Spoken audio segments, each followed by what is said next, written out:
So hello students, আমি Pranab sir and welcome to Shuffle YouTube channel. Students, যারা যারা তোমরা ক্লাস 12 এর থার্ড সেমিস্টারে পড়ছো এবং চাও যে তোমরা ইংলিশে খুব হাই একটা মার্কস স্কোর করবে, তারা আজকের ভিডিওটার 1 মিনিট 1 সেকেন্ড স্কিপ করবে না। আজকের এই ভিডিওর যে আমি 30টা কোশ্চেন তোমাদেরকে দিতে চলেছি, এই 30টা কোশ্চেন খুবই সিক্রেট কোশ্চেন এবং প্রচুর ডিপ রিসার্চ করার পরে কিন্তু আমি এগুলো তোমাদের জন্য বানিয়েছি।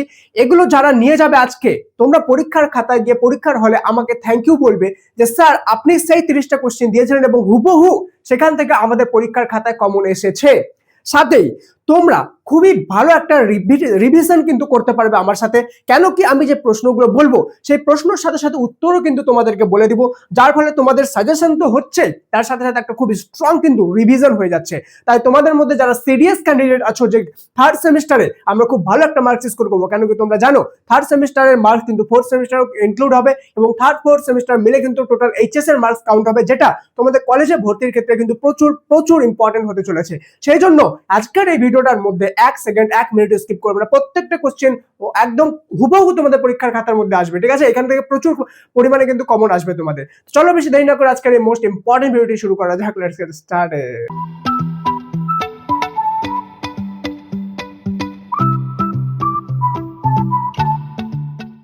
তো স্টুডেন্ট, টোটাল আমি তোমাদেরকে যে 30টা কোশ্চেন দেবো, এটা দুটো গল্প থেকে মিলিয়ে দিব।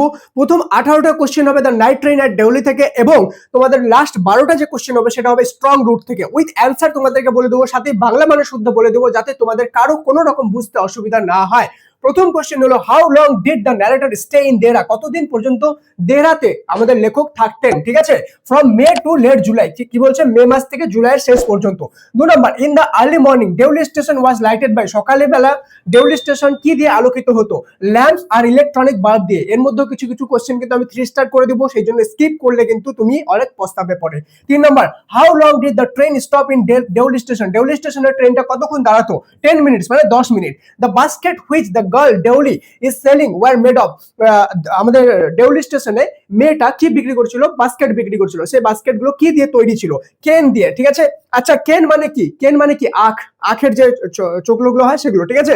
দেন 5 number, the price which the narrator paid the basket ওয়াজ।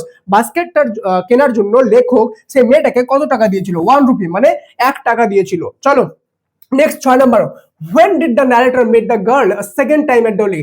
মেয়েটির সাথে লেখক দেওলি স্টেশনে সেকেন্ড টাইম কখন দেখা করেছিল? ঠিক আছে, 2 months after the first meeting, মানে যখন প্রথমবার দেখা হয়েছিল তার ঠিক 2 মাস পরে সেকেন্ড টাইম তাদের দেখা হয়েছিল। 7 নাম্বার, আফটার 10 মিনিটস, 10 মিনিট পরে, the halt of Deoli station the train rushed into. ট্রেনটা কোন দিকে চলেছিল? The forest of Indian Terai, Terai অঞ্চলের দিকে ট্রেনটা গিয়েছিল, তরাই অঞ্চলের জঙ্গলের দিকে। 8 number, the train reached Deoli. ট্রেনটা দেওলি স্টেশনে কয়টার সময় পৌঁছেছিল? অ্যাবাউট 5 in the morning, মানে সকালবেলা অ্যারাউন্ড 5টার সময়। অ্যাবাউট মানে প্রায় 5টা, ঠিক আছে? কাটে কাটে 5টা না। 9 number, the keep herself warm the basket selling girl put on shawl. Girl, মেয়েটা যে ছিল তার নিজেকে গরম রাখার জন্য কাঁধের মধ্যে কি নিয়েছিল? সল, মানে একটা চাদর নিয়েছিল। 10 number, they were very strong made of first can. ঠিক আছে, কি বলছে এখানে? দে মানে কাকে বলা হয়েছে? এখানে দে মানে বলা হয়েছে বাস্কেটকে বলা হয়েছে, ঠিক আছে? 11 number, the commitment that the narrator made the girl was. আমাদের যে লেখক ছিল সেই লেখক মেয়েটাকে কোন কমিটমেন্ট দিয়েছিল বা কোন কথা দিয়েছিল? সেটা হলো আই উইল কাম এগেইন, আমি আবার ফিরে আসবো। সো স্টুডেন্টস, আমি যে এফোর্ট করছি কাদের জন্য? শুধুমাত্র তোমাদের জন্য। তো তোমাদের কি মনে হয় যে আমি জেনুইনলি তোমাদের সাপোর্ট ডিজার্ভ করি? তো তোমাদের যদি মনে হয় যে আমি সাপোর্ট ডিজার্ভ করি, তো অবশ্যই সাবস্ক্রাইব করে বেল আইকন প্রেস করে দিও। মনে রাখবে সাবস্ক্রাইব মানে হলো সাপোর্ট, আর অবশ্যই একটা লাইক করে ভিডিওটিকে হাইপ করে দিও, ঠিক আছে? তো অবশ্যই সাবস্ক্রাইব করে লাইকটা করে দিও, ঠিক আছে? চলো এরপরে চলে যাবো 12 number, whom did the narrator made the first after failing to see the girl in Deoli? The old station master. 13 number, the house of the narrator grandmother was located in Dehra. 14 number, the cloth worn by the girl were old. 15 number, how far was Deoli from Dehra? Dehra থেকে দেওলি কত mile দূরে ছিল? 30 mile দূরে ছিল। আচ্ছা, তোমরা কারা কারা চাও যে তোমাদের ক্লাস 12 এর থার্ড সেমিস্টারের সাজেশনগুলো আগে দিয়ে দিই? কারণ তোমাদের কাছে পরীক্ষার আর বেশি সময় নেই। তার সাথে তোমরা আর কোন কোন সাবজেক্টের সাজেশন চাও? তো অবশ্যই তোমরা যেই সাবজেক্টের সাজেশন চাও, তোমার জন্য যেই সাজেশনটা সবার প্রথমে দরকার, সেটা কমেন্টের মধ্যে অবশ্যই কিন্তু লিখে দাও, ঠিক আছে? তাহলে আমি তোমার জন্য সেই সাজেশনটা সবার প্রথমে নিয়ে আসবো, দেখবো কোন সাবজেক্টের ডিমান্ড সবচেয়ে বেশি আছে, ঠিক আছে? চলো 16 number, the basket selling girl followed the narrator to the stall, tea stall. ন্যারেটরকে পিছা করে, অর্থাৎ ন্যারেটরের পিছন মেয়েটি গিয়েছিল। কোন জায়গাটায় গিয়েছিল তার বাস্কেট সেল করার জন্য? সেটা টি স্টল, চায়ের দোকানে। 17 number, what feature the girl haunt the narrator's mind after the first meeting. First দেখা হওয়ার পরে গার্ল মানে মেয়েটার কোন জিনিসটা বা কোন কোয়ালিটিটা লেখকের বারবার মনে পড়ছিল? হার ফেস মানে মেয়েটার যে ফেসটা এবং ডার্ক আইস এবং সেই চোখগুলো, ঠিক আছে। চলো এরপরে চলে যাবো 18 number, how many times did the narrator met the girl? কতবার মেয়েটা তোমার মেয়েটার সাথে লেখক দেখা করেছিল? সেটা হলো টুয়াইস, অর্থাৎ দুইবার দেখা করেছিল। আচ্ছা তোমাদের ভিডিওতে আগে যাওয়ার আগে খুবই ইম্পর্টেন্ট একটা ইনফরমেশন তোমাদেরকে দিয়ে দিই, তোমরা কারা কারা একদম জেনুইনলি সিরিয়াস আছো যে থার্ড সেমিস্টারে খুব হাই মার্কস স্কোর করবেই করবে? যারা খুব জেনুইন সিরিয়াস আছো তাদেরকে দুটো ইম্পর্টেন্ট জিনিস আমি বলছি, যারা এতদূর পর্যন্ত ভিডিও দেখছো তারাই এটা জানতে পারবে শুধুমাত্র, ঠিক আছে। নাম্বার ওয়ান হলো, তোমরা যদি ভালো নাম্বার তুলতে চাও অবশ্যই অবশ্যই তোমাদেরকে ওএমআর সিটে প্র্যাকটিস করতে হবে। মনে রাখবা ওএমআর সিটে আগে থেকে প্র্যাকটিস করতে হবে, না হলে কিন্তু পরীক্ষা হলে গিয়ে তোমার ওএমআর সিট ফিল করতে অনেক বেশি টাইম লাগবে, যার ফলে তোমাদের কিন্তু এক্সামে টাইম কম পড়ে যাবে। এবং 2 নাম্বার যেটা তোমাদের সবচেয়ে বেশি প্র্যাকটিস করতে হবে সেটা হলো রিয়েল কোশ্চেন পেপারের মধ্যে তোমাদেরকে প্র্যাকটিস করতে হবে, মানে অ্যাকচুয়াল যে কোশ্চেন হবে সেটার মতো। যেমন এরকম এমসিকিউ আছে, এই এমসিকিউ গুলো তো থাকবেই, তার সাথে কিন্তু স্তম্ভ মিলাও থাকবে, ব্যাখ্যামূলক থাকবে, বিবৃতিমূলক থাকবে, ঠিক আছে। এরকম বিভিন্ন ধরনের কোশ্চেন থাকবে যেগুলো তোমাদের প্রচুর পরিমাণে প্র্যাকটিস কিন্তু করতে হবে, না হলে কিন্তু তোমরা ফেসে যাবে পরীক্ষায় গিয়ে, কোশ্চেনই বুঝতে পারবে না। মাত্র 1 ঘন্টা 15 মিনিট তোমাদের টাইম থাকবে।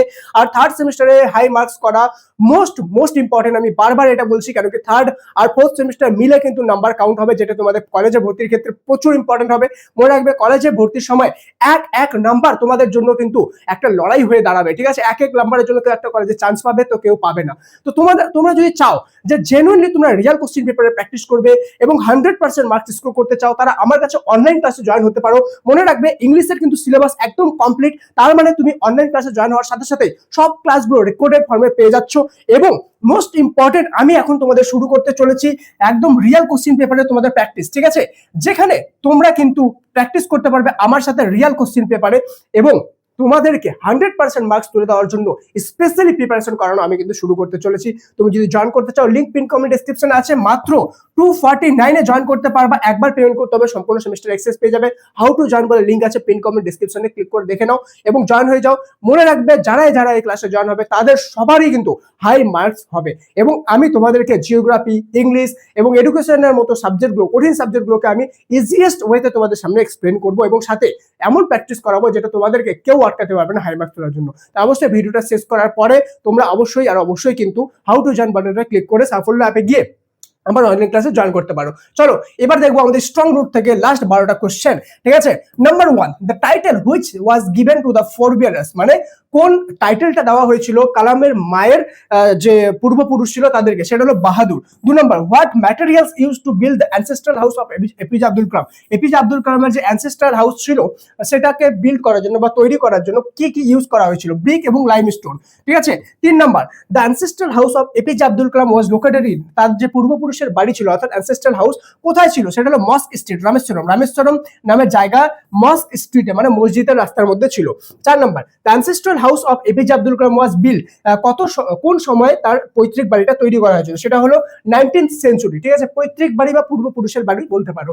5 number, Rameswaram was famous due to the presence of the, Rameswaram কিসের জন্য ফেমাস ছিল?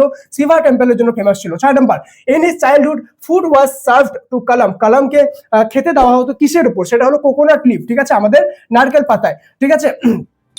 Then Jainul Abidin started his day at 4 AM with নামাজ, ঠিক আছে। কিসের সাথে শুরু করতো? নামাজের সাথে সকালবেলা 4টার সময় কিন্তু সে তার বাবা দিন শুরু করতো, ঠিক আছে। 8 number, Kalam's parents were regarded widely as an ideal couple, তাদেরকে কি বলা হতো? একজন আদর্শ কাপল। এই যে কোশ্চেনটা আছে 6 নম্বর কোশ্চেনটা, এটা একটু আমার ডাউট আছে, এটা তোমরা একটু দেখে নিও যে রাইট অ্যান্সারটা কি বানানা লিফ হবে না কোকোনাট লিফ হবে, ভালোভাবে দেখে নিও, ঠিক আছে। আমার মাইন্ডে এখন একটু ডাউট আসছে। 9 number, Kalam said that he was born into the middle class family.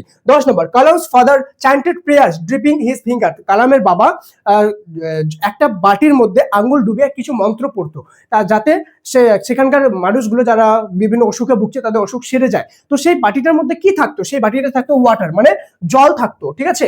And 11 number, according to Kalam's father when one prayer becomes a part of, যখন কালাম পিএইচ আব্দুল কালামের মতো যখন একজন প্রেয়ার করে তখন সে কোন জিনিসের পার্ট হয়ে যায়, সে এই কসমোস বা এই মহাবিশ্বের পার্ট হয়ে যায়। ঠিক আছে, 12 number, one of the most vivid memories of my early childhood is the two men. কি বলছে, আমার সবচেয়ে ক্লিয়ার যে মেমোরিটা আছে সেটা হলো দুজন মানুষের নিয়ে। ঠিক আছে, টু মেন, দুজন মানুষকে নিয়ে আমার একটা মেমোরি বা একটা আমার স্মৃতি আছে। সেই দুজন মানুষকে কে ছিল, একটা ছিল জৈনুল আবদিন মানে কালামের বাবা, একজন ছিল পক্ষী লক্ষ্মণ শাস্ত্রী। পক্ষী লক্ষ্মণ শাস্ত্রী কে ছিল, বাবার একজন বন্ধু, তার বাবার বন্ধু, কিন্তু সে হিন্দু মন্দিরের পুরোহিত ছিল। আর তার বাবা ছিল কে, তার বাবা ছিল মুসলিম, সে মুসলিমের কি ছিল, সেখানকার বিভিন্ন মানে জিনিসগুলো দেখতো সে। ঠিক আছে, তো তাহলে আমরা এখানে 12টা কোশ্চেন দেখলাম এবং এখানে 18টা কোশ্চেন দেখলাম, টোটাল 30টা কোশ্চেন আমাদের এখানে হয়ে গেল। এগুলো খুব ভালোভাবে করে যাবা। অ্যান্ড আমি তোমাদেরকে বলে রাখি, তোমরা কিন্তু এখান থেকে প্রচুর পরিমাণে কমন পেতে চলেছো। তার সাথে যারা চাও যে স্পেশালি প্র্যাকটিস করবে আমার সাথে, প্রচুর পরিমাণে কোশ্চেন এবং 100% মার্কস স্কোর করবে, তারা অবশ্যই how to join button click করে কিন্তু জয়েন হয়ে যেতে পারো আমার অনলাইন ক্লাসে। মনে রাখবা 249 কিন্তু পার্মানেন্ট অফার না, শুধুমাত্র লিমিটেড টাইমের জন্য আছে, জয়েন করে নাও, নাহলে এই অফারটাও কিন্তু চলে যাবে, নাহলে তোমরা অনেক বড় জিনিসও মিস করে যাবে। দেখা হচ্ছে পরের ক্লাসে, ততক্ষণ পর্যন্ত মন দিয়ে পড়াশোনা করো। Thank you so much and may God bless you all.